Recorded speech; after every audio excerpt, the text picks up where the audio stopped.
स्वागत है आपका मेरे चैनल क्यूरियस क्राइम्स में। आज मैं भारत की सबसे बड़ी और रहस्यमयी मौत के बारे में बात करने वाला हूं।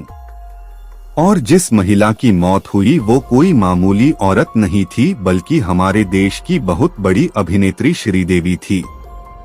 अब ये जो मामला था मौत या फिर हत्या का था, भले शांति से निपट गया, पर सच्चाई पूरी तरह बाहर नहीं आ सकी। पर हम आपको सच्चाई बताएंगे। पर कृपया अगर मेरे चैनल पर नए हैं तो जल्दी से सब्सक्राइब करें और ऐसी मजेदार वीडियो देखते रहें।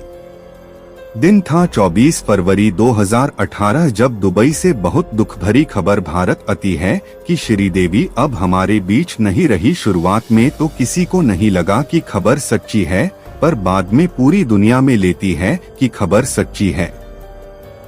खबर में बताया गया कि दुबई के जुमीरा एमिरेट्स नामक एक होटल के कमरे नंबर 2201 में नहाते समय श्रीदेवी की टब में ही डूबकर मौत हो गई। आप खुद सोचिए, एक टब में डूबकर मौत हो सकती, वो भी बड़ी उम्र और समझदार महिला की। अरे एक बार को अगर छोटा बच्चा होता तो समझ भी आता, पर दुबई पुलिस ने तो मीडिया को यही कारण बताया। और आप ये भी सोचिए कि एक 5 फुट 7 इंच की महिला की मौत 5 फुट 1 इंच के टब से हो जाती है, और जिसको बचपन से तैरना आता हो, जिसने बड़े से बड़े समुद्र और स्विमिंग पूल में तैराकी की हो, वो टब में डूब जाएगी। हजम ही नहीं होती ये बात यार। जब आप इस केस पर खड़े होने वाले जनता के सवालों को जानेंगे तो आप दिमाग घूम जाएगा कि ये कुदरती मौत थी या मर्डर किया था। आखिर श्रीदेवी के मौत की पूरी सच्चाई क्या है? मौत से पहले के दिनों उस कमरा नंबर 2201 में क्या हुआ, समझते हैं। श्रीदेवी का जन्म 13 अगस्त 1963 में हुआ था। उनका असली नाम अम्मा अय्यर अंगप्पन था। फिल्मी दुनिया में कदम रखने के बाद उन्होंने अपना नाम बदलकर श्रीदेवी रख लिया। आपको और ज्यादा जानना है तो आप इंटरनेट पर जान सकते हैं। फिलहाल हम उनकी मौत कैसे हुई इस पर गौर डालते हैं। 21 मई 2018 को कपूर खानदान से संबंध रखने वाले मोहित मरवा की शादी दुबई में होने वाली थी। अब क्योंकि बड़े लोगों की शादी थी तो दुबई जैसी महंगी जगह बुक की गई थी, और जिनसे उसकी शादी थी वो लड़की अनिल अंबानी की पत्नी की भतीजी थी। शादी में कई बड़ी हस्तियों को बुलावा दिया था, जिसमें श्रीदेवी भी शामिल थी, और वो 18 फरवरी 2018 को दुबई के लिए निकल जाते हैं। शादी में श्रीदेवी की बड़ी बेटी फिल्म की शूटिंग में होने की वजह से नहीं आ सकी। बाकी उनके पति बोनी कपूर और छोटी बेटी, ये तीनों दुबई आ जाते हैं। 19 तारीख को श्रीदेवी अपने सोशल मीडिया पर तीनों की एक तस्वीर डालकर बात देती है कि हम दुबई में हैं। 21 फरवरी को श्रीदेवी फिर से दुल्हा दुल्हन के साथ एक और तस्वीर पोस्ट करती है, जिसमें वो हद से ज्यादा खुश भी नजर आती हैं।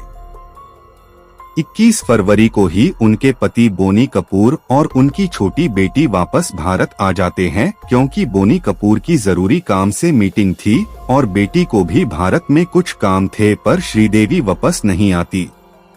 श्रीदेवी के ना आने की 2 बड़ी वजह बताई जाती है।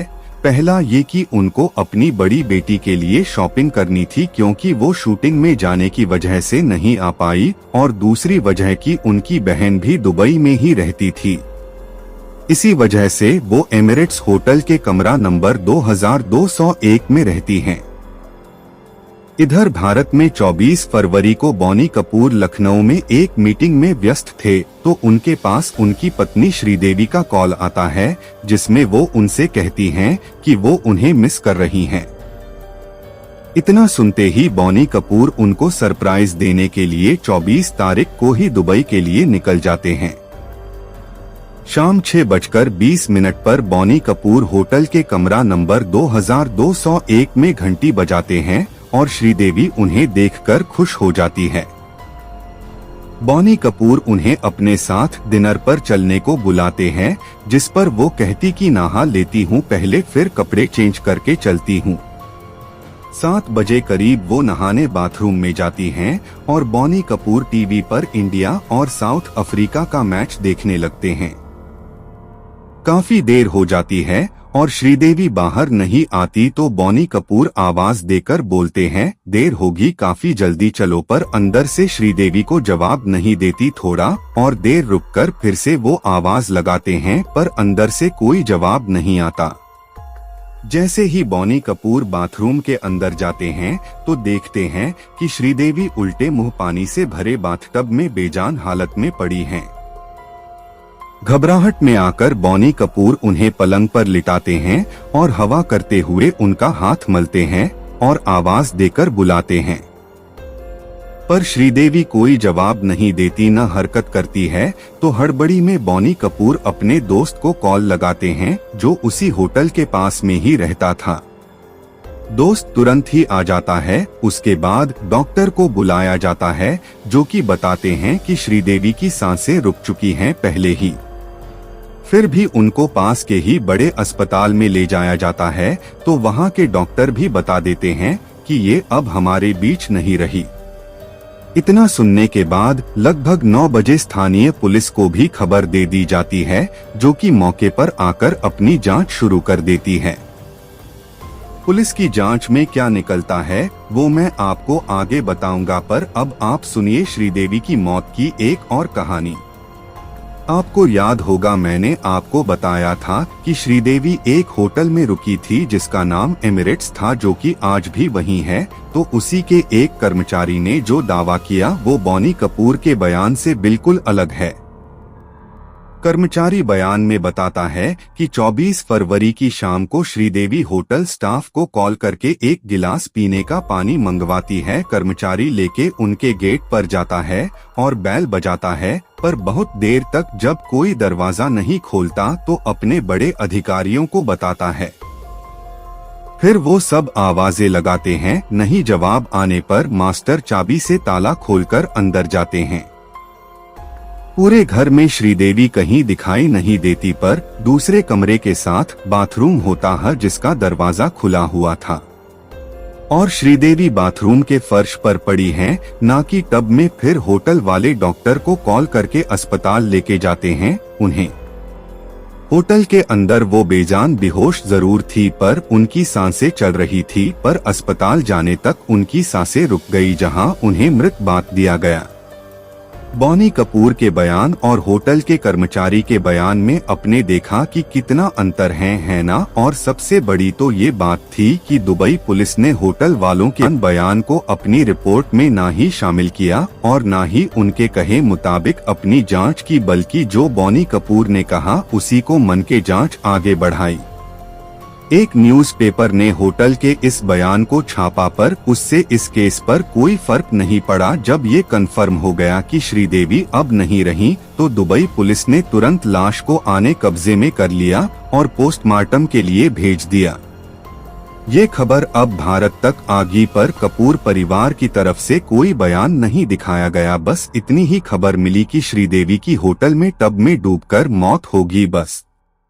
बॉनी कपूर के भाई संजय कपूर ने बताया कि उनकी मौत सीवियर कार्डिक अटैक, दिल का तेज दोहरा पड़ने से फर डूबने से हुई है। अब क्योंकि शुरुआत में ही ये केस दुबई पुलिस ने अपने हाथ में लिया था, पर बाद में ये केस पब्लिक प्रोसिक्यूशन को दे दिया गया जिन्होंने जांच को आगे बढ़ाया, जिसमें सबसे पहली पूछताछ उन्होंने बॉनी कपूर से ही की थी। पर आपको बता दूं कि एक बड़े अखबार ने ये छापा कि बॉनी कपूर से लंबे समय तक तकरीबन 4 से 5 घंटे पूछताछ चली, तो दूसरे बड़े अखबार का ये दावा था कि बॉनी कपूर से कोई पूछताछ नहीं हुई, बस उनका बयान ही बताया गया जनता को, बाद में उन्हें छोड़ दिया गया। ये मामला काफी हाई प्रोफाइल था तो शव को भारत लाने की तैयारियां की गई, पर जो पोस्टमार्टम रिपोर्ट में बताया गया वो ये था कि श्रीदेवी ने शराब पी थी, जिसके बाद वो नहाने गई और टब में मुंह के बल गिरने से उनको संभलने का मौका नहीं मिला, जिससे उनकी मौत हुई। ये भी चेक किया गया था कि क्या किसी ने उन्हें जहर तो नहीं दिया। कागजी कार्यक्रम में काफी समय लग फिर उनकी लाश को भारत लाकर आखिरकार अंतिम संस्कार कर दिया गया, पर जनता और कुछ एक्सपर्ट का ये कहना था कि उनकी हत्या की गई है, जिसे काफी चालाकी से प्लान करके डूबने के ऊपर डाल दिया गया। वो कौन कौन से शक के सवाल है बताता हूँ। पहला कि बॉनी कपूर ने बोला कि उन्हें पहले मैंने देखा बाथटब में डूबी थी। होटल स्टाफ बोलते हैं वो फर्श पर थी और हमने अस्पताल पहुंचाया। दोनों में से कौन सच्चाई बता रहा था, इस पर जांच करते तो ये रहस्य नहीं रह जाता।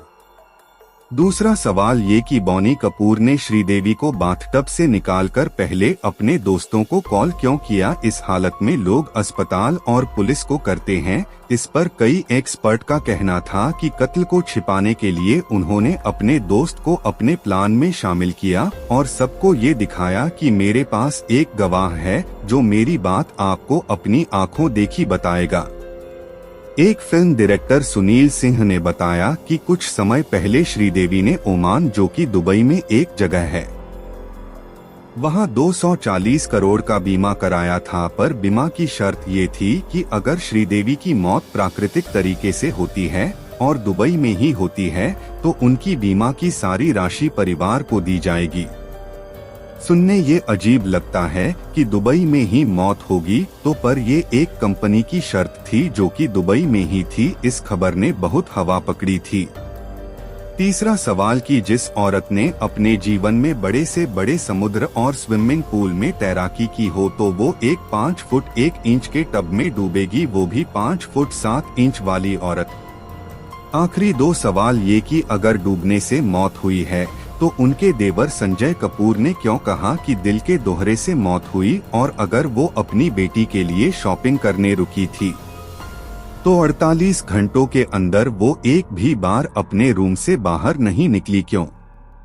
और मेरी एक राय ये भी है कि जरा सोचिए कि बॉनी कपूर को उसी दिन मीटिंग में आना था भारत चलो मालिया, फिर जब वो वापस गए तो उनके वहां पहुंचते ही उनकी डूब के मौत होनी थी। ये कोई इत्तेफाक नहीं हो सकता।